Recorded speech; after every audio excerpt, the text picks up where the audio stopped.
পাইলে তো আমি যেদিন ইন্ডাস্ট্রি থেকে চলে আসি 11 সালে চলে আসি ওখান থেকে, আর করিনি, ওই শেষ।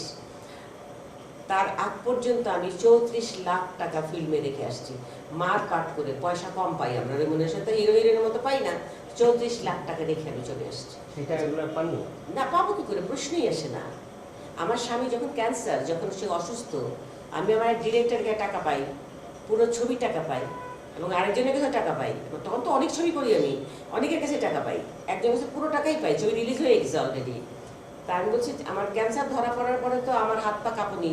আমার তখন মানে কিরকম মনে হতে পারে যে ক্যান্সার, স্বামী, আমার মা মারা গেছে ক্যান্সারে। কাজেই আমি তখন প্রমাণ হওয়ার পর যে ক্যান্সার, আমি কেঁদে কেঁদে তাকে বলছি যে যদি ইন্ডাস্ট্রি থেকে আমাকে কিছু টাকা তুলে দেন, আমি ওকে নিয়ে ব্যাংককে যাব, আমার পাওনা টাকা আপনাকে, যাকে বললাম আর কি, মানে দায়িত্ব দিলাম যে আপনি ওর কাছ থেকে চেয়ে দেন আর আপনার কাছেও পাই। সে তো আর যোগাযোগ করেই নাই, তার টাকা তো দেয়ই নাই, অন্য কারোর টাকাও না পয়সা আমি ইন্ডাস্ট্রি থেকে পাইনি। কেউ এই কথা বলে না যে আমি 10,000 টাকা ডলিকে নিয়ে দিয়ে আসি।